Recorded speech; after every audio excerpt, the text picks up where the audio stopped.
अस्सलाम वालेकुम और रिव्यू स्पीकर में खुशामदीद। मेरा नाम आमिर है और दोस्तों टेक्नो की स्पार्क सीरीज के बैक टू बैक लॉन्चेस का सिलसिला अब भी जारी है और ये है टेक्नो स्पार्क 30C। ये पिछले 2 हफ्तों में टेक्नो की स्पार्क सीरीज का चौथा फोन है। कहानी शुरू हुई थी top of the series Tecno Spark 30 pro से, जिसका हमारे पास ट्रांसफॉर्मर्स एडिशन आया था और मुझे पर्सनली वो फोन बहुत ही पसंद आया।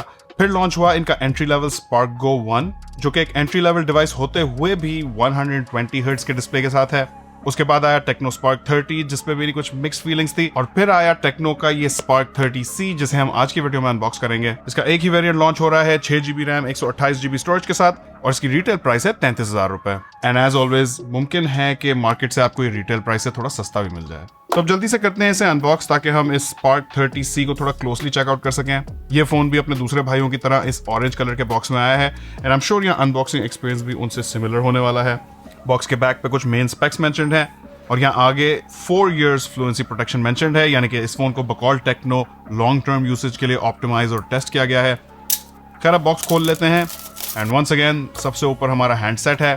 रैपर पे मेन स्पेक्स मेंशन्ड हैं, और 33,000 के प्राइस पॉइंट को देखते हुए तो मुझे 120 हर्ट्ज डिस्प्ले और स्टेरियो स्पीकर्स इंटरेस्टिंग लग रहे हैं।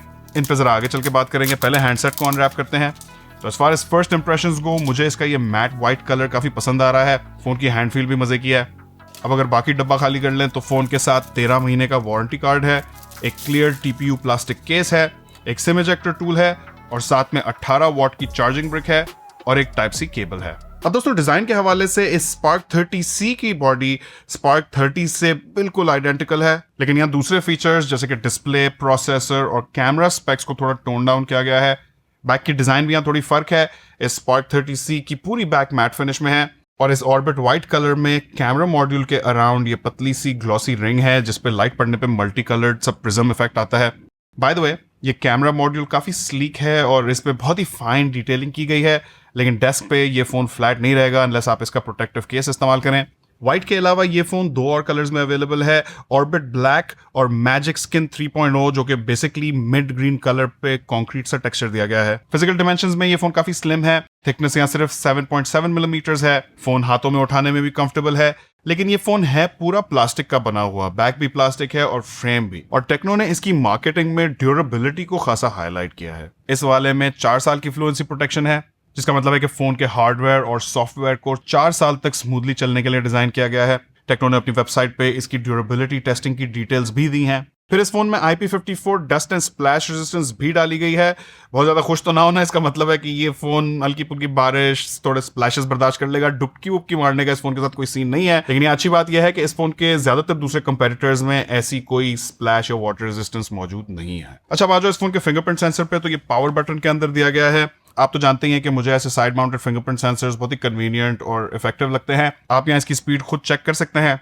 अब दोस्तों यहाँ डिजाइन के हवाले से एक नोटेबल चीज है कि यहाँ एक स्पीकर ऊपर वाली तरफ भी दिया गया है, यानी कि ये इसका सेकेंडरी स्पीकर है, जिसका मतलब है कि ऑब्वियसली इस फोन में ड्यूल स्पीकर्स मौजूद हैं। वैसे तो आपने अनबॉक्सिंग में भी देख लिया था, और इन स्पीकर्स की ट्यूनिंग DTX साउंड के साथ की गई है। अब दोस्तों यहाँ समझने वाली बात यह है कि जैसे जैसे हम प्राइस में नीचे आते जाते हैं, वैसे वैसे ड्यूल स्पीकर्स बहुत ज्यादा रिस्क पे आ जाते हैं। ज्यादातर बजट प्राइस पॉइंट के फोन्स में आपको ड्यूल स्पीकर्स नहीं दिखेंगे, और इस 33,000 वाले प्राइस पॉइंट पे भी ड्यूल स्पीकर्स मेरे हिसाब से एक डिजायरेबल फीचर है। अब यहाँ टेक्नो की तरफ से कुछ एग्जैजरेशन जरूर है 3x लाउडर और ड्यूल सिमेट्रिकल स्पीकर्स की, तो ये समझ लें कि भैया ना ही यहाँ कोई 3 गुना ज्यादा लाउड वॉल्यूम है, और ना ही ये कोई बहुत ज्यादा सिमेट्रिकल स्पीकर्स हैं। मुझे 60-40 का वेटेज लगा, जहां नीचे वाला स्पीकर थोड़ा सा ज्यादा लाउड है, ऊपर वाला स्पीकर थोड़ा सा आपको डिम महसूस होगा। लेकिन ये चीज आपको 99% बजट और मिड रेंज फोन्स में इस वक्त दिखेगी, तो इस फोन के लिए कोई अनोखी बात नहीं है। लेकिन फिर भी जब आप इस फोन पे मूवीज देखेंगे या गेम्स खेलेंगे तो आपको ड्यूल स्पीकर्स का बेनिफिट समझ में आएगा, और ड्यूल स्पीकर से नॉर्मली फोन का वॉल्यूम भी बेहतर हो जाता है और साउंड क्वालिटी भी। अब नॉर्मली ऐसे ड्यूल स्पीकर्स का असल मजा तब आता है जब डिस्प्ले स्पेक्स भी बहुत ही तगड़े हों, और इस फोन का डिस्प्ले वेल आप बताएं कैसा है।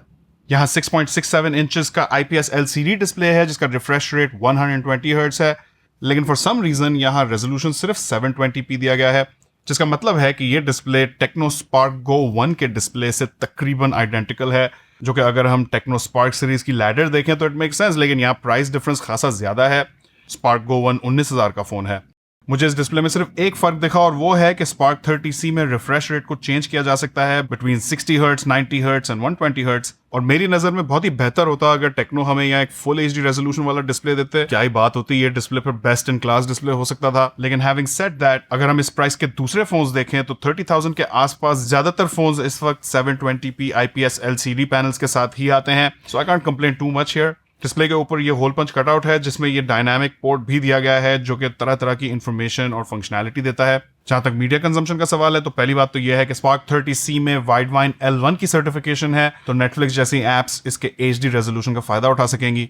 अब आ जाओ चिपसेट और रैम कॉन्फ़िगरेशन पे, तो यहाँ भी सिचुएशन टेक्नो Spark 30 से थोड़ी सी वाटर डाउन है। Spark 30C में MediaTek का Helio G81 चिपसेट है। ये एक 12 नैनोमीटर का चिप है और इसको हाल ही में लॉन्च किया गया है। साथ में Mali G52 GPU है, 6 GB रैम है और 128 GB बिल्ट इन स्टोरेज है। और यहाँ फुल ड्यूल सिम सपोर्ट भी मौजूद है, तो फोन में 2 सिम्स के साथ एक SD कार्ड भी लग सकता है, तो आप फोन की स्टोरेज को खुद एक्सपैंड कर सकते हैं अगर आपको ज्यादा स्टोरेज चाहिए तो। जहां तक बात है इस चिपसेट की, तो ये Helio G81 इस साल अगस्त में ही लॉन्च हुआ है। अब तक हमने कोई एक आध फोन ही देखा है जिसमें ये चिपसेट हो, और परफॉर्मेंस के हवाले से ये बेसिकली Helio G85 जैसा ही है। नैनो रिव्यू पे इन दोनों के स्कोर्स बिल्कुल आइडेंटिकल हैं। तो यहाँ पावर यूजर्स और हैवी गेमर्स के लिए एक्सपीरियंस थोड़ा लिमिटेड रहेगा। आप कैजुअल गेमिंग इस फोन पे जरूर कर सकते हैं, लेकिन हैवी ड्यूटी गेमिंग मैं आपको रेकमेंड नहीं करूंगा। अगर आपका फोन यूसेज एवरेज टाइप का है, व्हाट्सएप चलाना है, सोशल मीडिया, वीडियोस और मूवीज देखनी है, तो उन चीजों में ये फोन ठीक चलेगा। आ जाए बैटरी और चार्जिंग सेटअप पे, तो यहाँ 5000 mAh की बैटरी मौजूद है जो कि एक दिन का बैटरी बैकअप तो आराम से देगी। चार्जिंग स्पीड यहाँ सिर्फ 18 वॉट की है। मेरा ख्याल है कि 33,000 के प्राइस पॉइंट पे ये स्पीड मुनासिब है। अगर टेक्नो ने यहाँ 33 वॉट्स की स्पीड दी होती तो यकीनन एक वाव फैक्टर होता, लेकिन 18 वॉट के बारे में भी I can't really complain too much. अगर इस फोन के दूसरे कंपेटिटर्स देखें तो ज्यादातर कंपेटिटर्स में आपको 18 वॉट की चार्जिंग स्पीड ही मिलेगी, और मेरा ख्याल है 18 वॉट से ज्यादातर लोगों का काम चल जाएगा। अब अगर बात करें इंटरफेस एक्सपीरियंस की, तो टेक्नो Spark 30 में एंड्रॉइड 14 है जिस पर टेक्नो की अपनी स्किन HiOS 14 लगी हुई है, जो कि इनकी लेटेस्ट कस्टम स्किन है। आउट ऑफ द बॉक्स इस फोन में कुछ ब्लोटवेयर ऐप जरूर आती हैं, लेकिन आप इन्हें खुद अनइंस्टॉल करके अपने एक्सपीरियंस को थोड़ा क्लीन कर सकते हैं। इंटरफेस के हवाले से यहाँ 2 चीजें नोट करें। एक तो है कि यहाँ बिल्ट इन कॉल रिकॉर्डर मौजूद है, जैसे कि टेक्नो के सारे फोन्स में होता है। आप में से कुछ लोग हर फोन पे मुझसे ये सवाल जरूर करते हैं, इसलिए हर वीडियो में आपको बताता हूँ। और दूसरी चीज है कि यहाँ एक IR ब्लास्टर है जो कि इस Spark सीरीज के सारे दूसरे फोन्स में हमने देखी है। इसका IR ब्लास्टर यहाँ कैमरा मॉड्यूल में दिया गया है, और इसका फायदा ये होता है कि आप इससे अपने टीवी, ACs और दूसरे हाउस होल्ड अप्लायंसेस को कंट्रोल कर सकते हैं। और अब आ जाओ कैमरास पे, और यहाँ हमारे पास एक बजट स्टाइल का सेटअप ही है। बैक पे 50 मेगापिक्सल का मेन कैमरा है, साथ में डेप्थ इंफॉर्मेशन के लिए एक ऑक्सिलरी सेंसर है, साथ में एक ड्यूल LED फ्लैश है और वो रिमोट कंट्रोल का इंफ्रारेड ब्लास्टर। अब ये 50 मेगापिक्सल का मेन कैमरा बेसिकली एक एंट्री लेवल टाइप का कैमरा है, don't expect to much here, लेकिन कैजुअल फोटोग्राफी ये कैमरा हैंडल कर लेगा। और इस वक्त 33,000 वाले प्राइस पॉइंट पे ज्यादातर कंपेटिटर्स भी 50 मेगापिक्सल के बैक कैमरास के साथ ही आ रहे हैं। बैक कैमरा का maximum video recording resolution 2K at 30 frames per second रखा गया है। आ जाए आगे वाली तरफ, तो यहाँ अगेन एक एंट्री लेवल सेटअप है। 8 मेगापिक्सल का सेल्फी शूटर है, जहां Spark 30 में 13 मेगापिक्सल का था। तो सेल्फी गेम भी थोड़ी सी यहाँ वाटर डाउन की गई है, बहुत ही बेसिक क्वालिटी की इमेजेस लेता है। 8 megapixel is really not much to work with, तो मैं इससे बहुत कंप्लेन तो नहीं कर रहा। यहाँ आप इसके कुछ सैंपल्स देख सकते हैं।